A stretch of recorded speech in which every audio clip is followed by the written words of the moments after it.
Good afternoon and welcome to Nutmeg Sports. Now I've got my microphone on. We're good to go. A couple little difficulties here as I make my way back into the studio. Frank Granito alongside Kevin Coleman. What's going on, brother? Not much. Glad to see that we're both somewhat healthy and back standing somewhat in the studio. But as we get ready for our FCAC tour on Monday, it's approaching pretty fast. Yeah, we got lots going on right now. The FCAC tour starts on Monday. We'll be at Stanford High, West Hill, and Trinity Catholic. Our first three schools we're stopping at. We've also got the Little League World Series getting underway today. Mexico and Venezuela playing right now on the international side of the bracket. That game tied at 1 in the bottom of the third. Fairfield American will kick off their Little League World Series action at 3 o'clock this afternoon. They take on New Jersey, representing the Mid-Atlantic, and that's a very tough matchup for Fairfield. It's always a lot of fun seeing the rivalry between New England and the Mid-Atlantic in that first-round game, but what scares me about Fairfield is they don't have that one bat in the lineup that can change a game with one swing. They're very consistent. They hit top to bottom. They pitch really well. It's got to be concerning going against a team like New Jersey who hit 10 home runs in their regional tournament. So you get the sense that you almost have to play a near perfect game because one wrong pitch could completely flip things the wrong way. Yeah, and talking to Bill Bloxham, who has covered this Fairfield American team all summer long, he really said that, Frank, whoever wins this game, he has a strong feeling is going to end up in that U.S. final. And I think he's right. You look at Fairfield, I think they have their one advantage is their pitching. But you're right, one mistake pitch can cost them a game to a New Jersey team that's right, has a lot of power in that lineup, and that's something that Fairfield lacks. But what they make up with is timely hitting. And I think at this level, it's so important that 1 through 9, everyone in this lineup can hit. And he made a good point. It's when you look at a baseball team, yes, the batters maybe 7, 8, and 9 aren't the strongest hitters, but he said 1 through 9. These are all all-stars that deserve to be there. And 1 through 9, even the number 9 batter has had a great summer season. The last game against Maine went 3 for 3. So when you have players at the bottom of your lineup really picking up the guys at the top of your order, that's why you're going to see yourself move on. That's why you're seeing them in the Little League World Series now making a trip to Williamsport. So that game again at 3 o'clock. We'll have results and some of the highlights for you from that tomorrow morning on your coffee break. But we'll keep an eye on Fairfield American throughout the tournament. And Bill's right. I think either of these teams could be positioned for a lot of success. It's not as deep a tournament pool as we've seen in years past, at least on the U.S. side. And I don't think there's one team that's been super dominant, where you've had some of those great California teams that have been able to run the table or some of the teams out of Texas. So it's going to be a lot of fun. Obviously, it's always a great time this point of year. So we want to, again, wish Fairfield American the best of luck. Later on in the show, we are going to talk about our upcoming fall sports tour. We want to look at some of the storylines heading into the season, athletes we're excited to talk about. Right now, though, Kevin, Hearst Media announced this week their Male Athlete of the Year and some of the nominees. The Male Athlete of the Year per Hearst Media, Finley Collins out of Darien for both football and lacrosse. What can we say about Finley that already hasn't been said? He had one of the best careers in a long time that we've seen. It's second year in a row that the athlete has come out of Darien after Mark Ivanchek was the winner last year. You have any issues with Finley Collins being your Athlete of the Year in Connecticut? I certainly don't. It's pretty remarkable what he's been able to do throughout his 4 years at Darien High School for the Blue Wave. He was so impressive, not only on the gridiron, but on the turf when it came to lacrosse. Just a talent in both. You look at it, imagine if he's not on either team. I think he is a huge piece to both sides. You look at football. If he's not on that football team, we could be saying Cannon won the Turkey Bowl last year. He was a big reason why they won that game, obviously with the game-winning interception. And lacrosse, he's dominant in the midfield. You look at him as a midi, he goes up and down the field. He's got that speed, really does a nice job. He has great vision, an outstanding athlete. And I think you look at the Blue Wave program now for football and lacrosse, they're certainly going to miss him, but they're going to remember what he left on the field for this Blue Wave team and what a terrific athlete he was in Darien.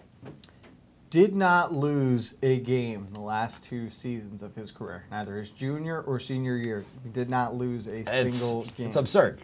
Absolutely absurd. It's pretty impressive. They had some other nominees, your runner-up essentially. Ryan O'Connell of New Canaan was mentioned in there. I agree that Ryan, obviously worth mentioning when you think about what he did with football and lacrosse-wise, but I would have given Collins the nod purely off of having won the head-to-head matchups. Ben Kasparius of Staples really represents that baseball feel of everything. Drew Conley out of Wilton, both basketball and baseball. That was a really good name. And Drew Conley is not just a tremendous player on the field, but what a great person off of it as well, and in that community when you think about what that basketball team did. Jacob Camacho of Danbury Wrestling, who had an incredible year. The only thing I kind of took issue with here, Camacho being a junior, I might have gone with Tim Kaine of Fairfield Ward. That's a good name. Instead of Jacob Camacho this year. I agree with that. And this is a great list. No disrespect to Camacho. I think he's a dominant wrestler, but you're right. It's odd. I think there's a lot of names that you could have thrown into this mix, but this is a nice list. I think you look at it. I like Drew Conley that he got thrown in there. I think you look at it over as a whole, all the FCIAC athletes throughout this year.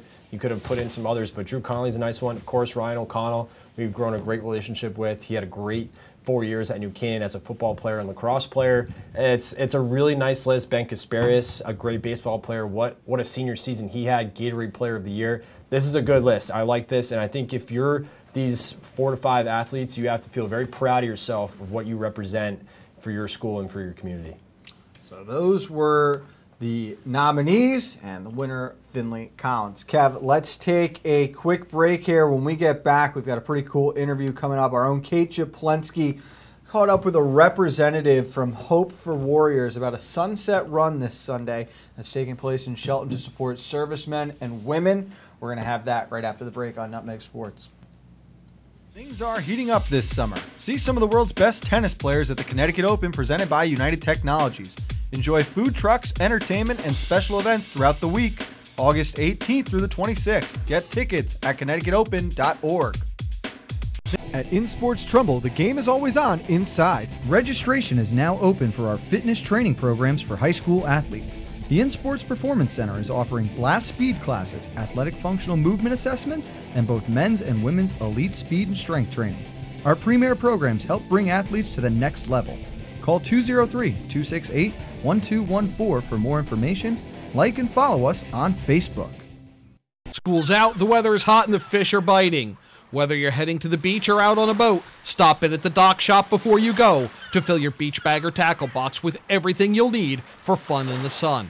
A new beach cover-up, some sunscreen, or just some bait, the dock shop has you covered from either location. 51 Tokenique Road, Darien, 609 Riverside Avenue, Westport. And yes, you heard that right. Bait is now available in Darien and Westport. The Dock Shop, 51 Tokenique Road, Darien, 609 Riverside Avenue, Westport. DockShop.com. Celebrate summer with fresh, made-to-order picnic boxes from Walter Stewart's Market. We have delicious summery selections from buttermilk fried chicken to grilled lemon chicken kebab, grilled shrimp Caesar salad wraps, or lobster salad rolls. Our easy-to-carry picnic boxes come with your choice of a meal, as well as a dessert, beverage, and utensils.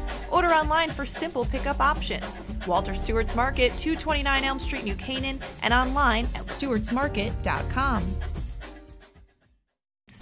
Want a new experience in car buying? No aggravation, no confrontation, just answers to all your questions. Scap Chrysler Dodge Jeep Ram. Car buying the way you want it to be. With one of the largest selections of new 2- and 4-door Jeep Wranglers available, we are Connecticut's Wrangler headquarters. Located in Fairfield, Connecticut, we're easy to get to. Just 2.5 miles off the Merritt Parkway, exit 44 via Route 58 South.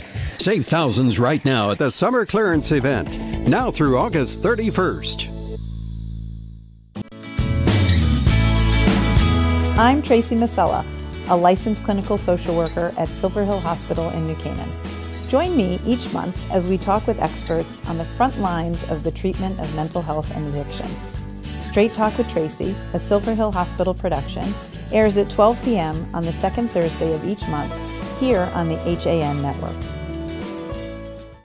Welcome back to Coffee Break on the HAN Network. I'm Kate Japlensky, and a wonderful event is returning to Huntington Center in Shelton this Sunday, the Hope for the Warriors 8th Annual Sunset Run for the Warriors.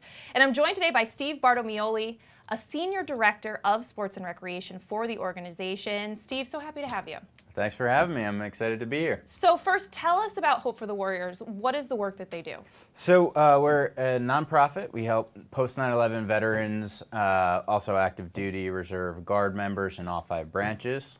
We were started aboard Camp Lejeune in 2006. So this is our going on 12th year, right? So this is our, we do programs in a few different areas. We have clinical health and wellness services where folks can come, get pointed to resources, get direct financial aid. We do transition services, so helping folks get out of the military and into the civilian world. And then we have sports and recreation programs where we do a run series, as you talked about. We're back in Shelton this coming weekend. We have a team program where we partner up with Marine Corps Marathon, New York City Marathon, and get folks out there on the race course wearing our jerseys.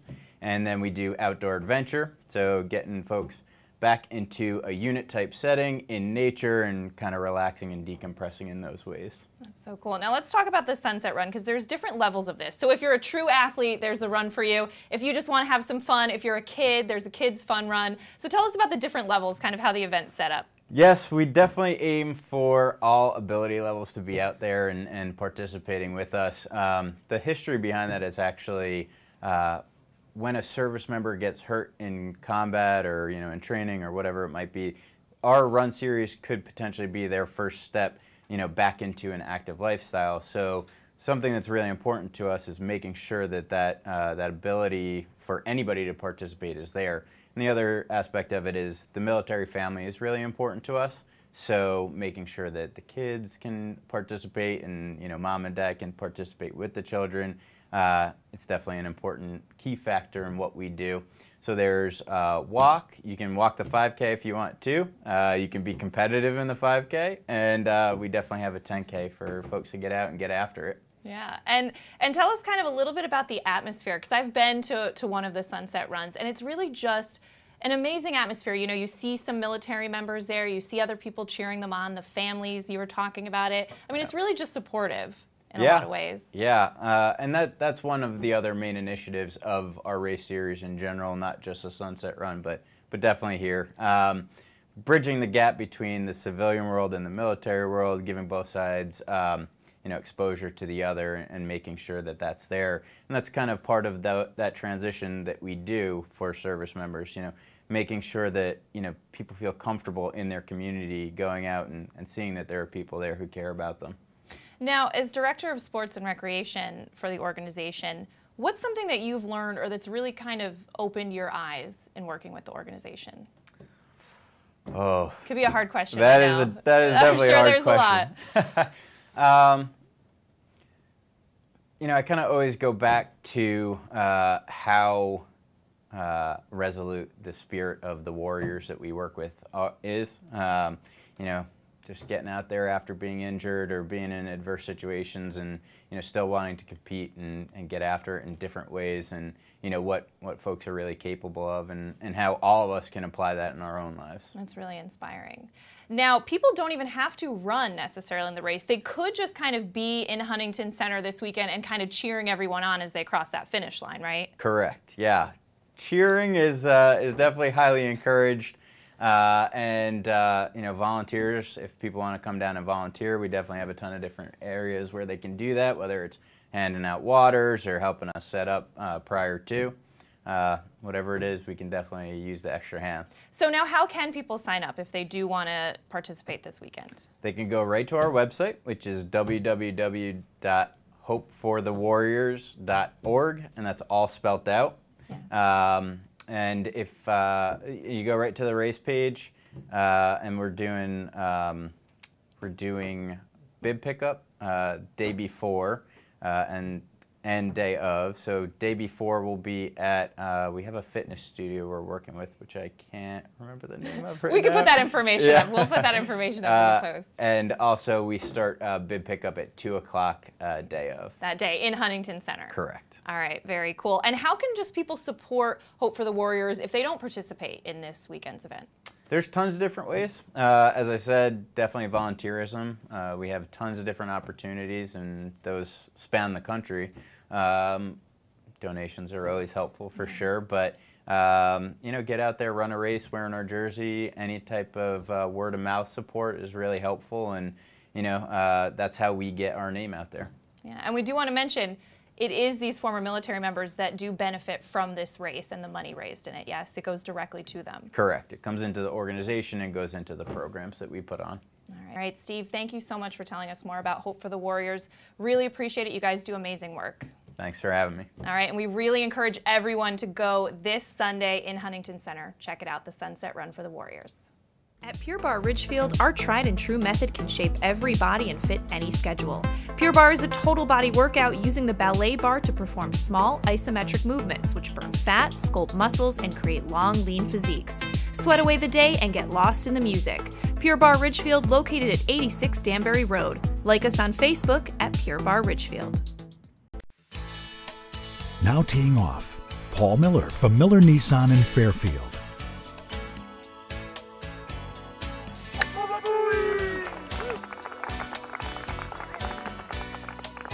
Excuse me, Mr. Miller. What about my new Sentra? Right now, lease a 2017 Sentra S for only $97 a month. He is never going to retire. If you've ever thought about owning a motor coach or learning about what it's like to travel the open road in superior style and comfort, then contact Dave's RV Center in Danbury, Connecticut. Offering the best quality Class A motorhomes from Newmar, travel trailers and fifth wheel lines from Surveyor, and a toy hauler line from Work and Play. Choose from Newmar's Gas Line, Base Star and Canyon Star, or from Newmar's Diesel Line, Ventana and Dutch Star. And with unparalleled service and maintenance, Dave's RV is committed to keeping you and your motor coach safely on the road and enjoying it to the fullest. Stop by their showroom, 2 Industrial Plaza Road, Danbury, Connecticut, or call 877-483-3866. Want a new experience in car buying? Scap Chrysler Dodge Jeep Ram with one of the largest inventories of new 2- and 4-door Wranglers. We are Connecticut's Wrangler headquarters. Come visit our new Ram Truck Center. Browse our websites, scapchryslerjeep.com or scapdodge.net to find the new Jeep, Chrysler Dodge car, minivan, or Ram truck you've been looking for. Just 2 miles from both I-95 or the Merritt Parkway exit 44. Save thousands right now at the Summer Clearance Event. Now through August 31st. If you're watching this broadcast, you're not alone. The HAN network is available for 200,000 Connecticut cable customers on the Frontier network, and we've also reached more than 2 million viewers on our free live streaming sports, news, and entertainment broadcasts. To reach our rapidly growing audience, contact Advertising Director Jessica Murrin at 203-273-7312 or email jessica@han.network. Welcome back to Nutmeg Sports on the HAN Network. Frank Granito, Kevin Coleman. Kevin, I know you got some questions for me, but before we get to that, I do want to look ahead to the tour that starts next week. We're going to be in Stamford day one. You got Stamford, West Hill, Trinity Catholic. Of the upcoming fall tour, are there some storylines that really jump out at you or you're most excited to go get an early idea on or talk to some of these athletes? I think it has to be, when you talk about on Monday for Stamford, our first stop, I think it has to be the girls volleyball team. How motivated are they to get back to that FCIAC championship game? I think they pulled up a great win against Brian McMahon last year. They got some key starters coming back, including Andrea O'Connor. I want to talk to them and see what they're doing this offseason, anything different. And then you look at West Hill, Trinity. Some of those teams get to talk to as well. I think you look at Ridgefield, Caroline Colonel. That's a big name we're going to be talking about a lot this year. She's going to her senior year, a 3-sport athlete. She's getting ready for girls volleyball. How is she getting the Tigers volleyball team ready to go for this upcoming fall season? Of course, they fell short to Stanford in the FCIAC semifinals. So there's a lot of good storylines. You look at boys soccer. On the other hand, who's going to be the new team this year? Trumbull and Greenwich take a big hit. Is Richfield, you keep hearing about how this is a junior and sophomore class that's coming up and having a lot of good talent there. Girls soccer, how's St. Joe's going to do this year? Can Tori Bike lead the St. Joe's cadets over the hump and get over Richfield this year? There's a lot of interesting storylines. Of course, football we have as well. Who's going to knock down Darien? It's a lot of interesting plot lines that we can talk about this upcoming fall season. That's why I'm really excited to get to talk to these athletes, see what they were up to this summer, what they do different getting ready for this fall season. So I'm really excited. I'm looking forward to it. I know the students are excited, and everyone's just really looking forward to getting things going. I think it'll be interesting, too, because you had so many different schools win championships last year, a lot of them for the first time in a long time, if not ever. So I think it'll be very exciting. You take a team like the Stanford volleyball team, the Wilton field hockey team, Greenwich and Trumbull being co-champions in boys soccer. You get to talk to these next group of players now who were a part of this, but now they're trying to take the lead. They want to leave their legacy on their class. I'm eager to see how anxious they are to get started and how they want to go about defending their titles. What's the message to the team? What did they learn from this past graduating class, and how are they going to translate it and move it forward now with the next cast of characters? And I think that's why you look at some of the teams that fell in those FCI championship games. Look at Taylor Morton, for example, or Brian McMahon. That's a key piece for girls volleyball for the Senators. You talk to her, you ask her, what is she doing this year as a leader, as a senior, to really get them back to that FCI championship game and reclaim that title from Stanford. I think that's an interesting storyline. Caroline Colonel, like I mentioned before, you talked to her, she'd like to get that volleyball title for the FCIAC as well. They lose a lot of key starters for the Tigers. What is she doing to motivate the team? I know they've been doing some cool stuff on social media to get everyone excited for girls volleyball, which is nice. So you're right. Those are the things that I think you talk to those teams who have won. What are they doing this offseason? But it's the teams that just fell short. I like to hear what they're doing differently this offseason. And you talk about teams that fell in a lot of these, in a lot of these different sports. You had top seeds fall before reaching the championship. So you saw 3-4 matchups, 4-5, stuff like that in championship games. So for those perennial powerhouse programs, how do they respond now? Because you think of a school like Darien, who is synonymous with success when it comes to field hockey or volleyball, specifically girls volleyball. How do they bounce back? Darien didn't even make the tournament last year in volleyball. Or they were the 8 seed, excuse me, and they lost in their first. But, I mean, when was the last time Darien and girls volleyball lost in the first round? That doesn't happen.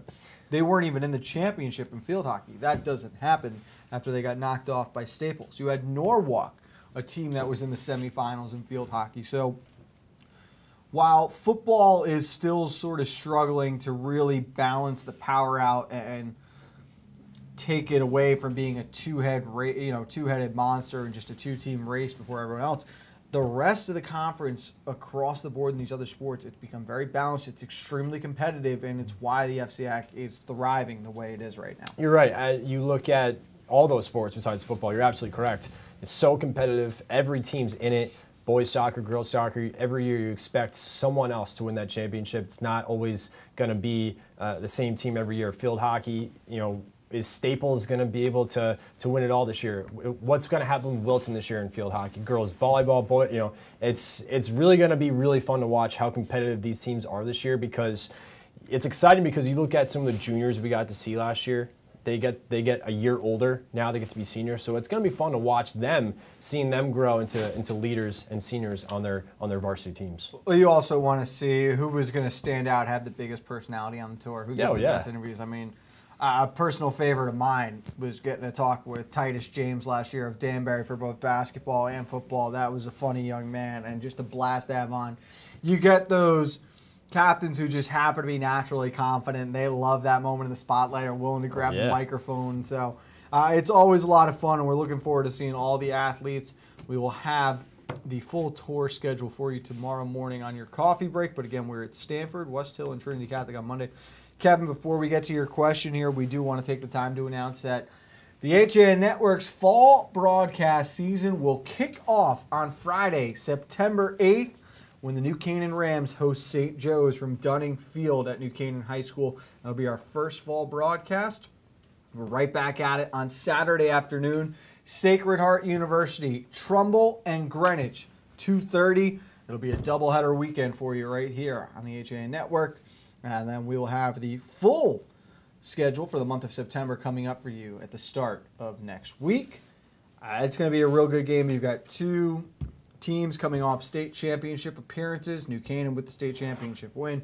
Coach Marinelli looking for his 332nd career victory. That would give him the most all-time in the state of Connecticut. So a lot of storylines there. And this is a St. Joe's team that there's a lot of hype surrounding them, big expectations. They need to prove themselves week one. And I think the last time we were at Dunning Field was for the Turkey Bowl. That was the last football game, correct? Do we count Grip It and Rip It? I guess you can count it, but you're not. I mean, that's why I'm excited, because you're really going to get that football feel again at Dunning Field opening night, and that's a really cool matchup against St. Joe's, who Drew Summers, I really like. You know, Jared Malazzi is a talent at the wide receiver. I want to see how those two gel in that game.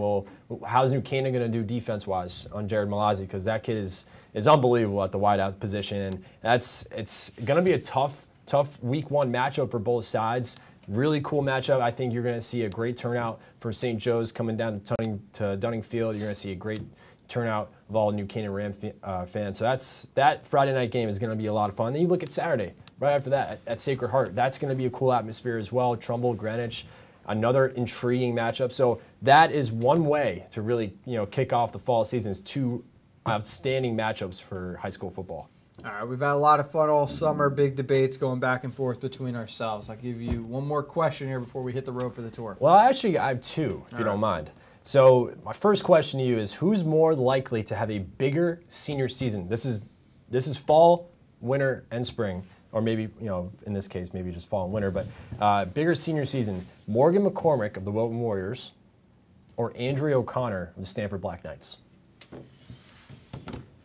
I will go with McCormick because it's more individual in what she is doing.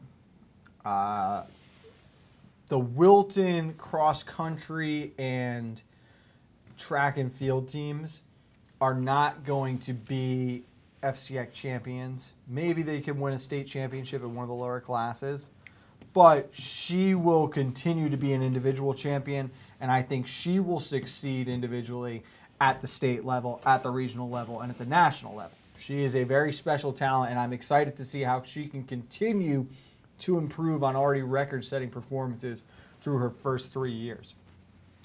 I think Andrea O'Connor will arguably be the most dominant player in the FCAC in the fall and winter season.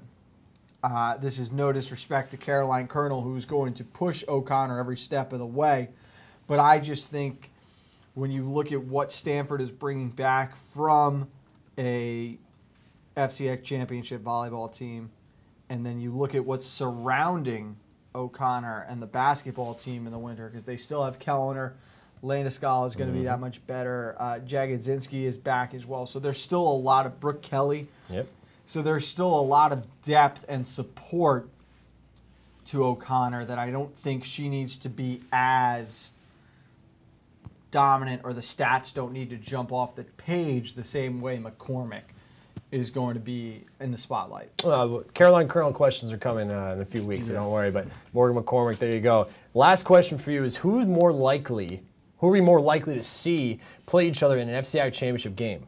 Richfield St. Joe's girls soccer, Brian McMahon Stanford girls volleyball, or Wilton Staples in field hockey? I don't know that you will see any of those. I think that Stanford is likely to get back in volleyball, St. Joe's likely to get back in girls soccer, and Wilton potentially to get back in field hockey. If I had to go one way, I might go Wilton Staples in field hockey. I think those two programs have given themselves a chance, and field hockey is really balanced out, where McMahon's going to take a step back this year. I don't know if they have enough to make it to an FCX championship again. Ridgefield, while I don't think they're not going to be a playoff team, or they won't be at the top of the conference, that's a huge graduating class, especially in girls soccer. When you think about what they lost, that's just a lot of pieces that need to be filled. So I don't know how confident I am that they're getting back to a championship game. But I do think that across the board in all three of those, you've got at least one team out of those schools that is positioned to have a chance to repeat, or at least get back there and win the second time around. All right. Well, there you go. We'll see if those come into play. Write those down and keep an eye on those. That's right. Well, we are out of time. We're on the road next week. We'll hope you follow along as we hit all 17 schools and catch up with every fall sports captain. For Kevin Coleman, I'm Frank Granito. See see you in a couple weeks on Nutmeg Sports, only on the HAM Network.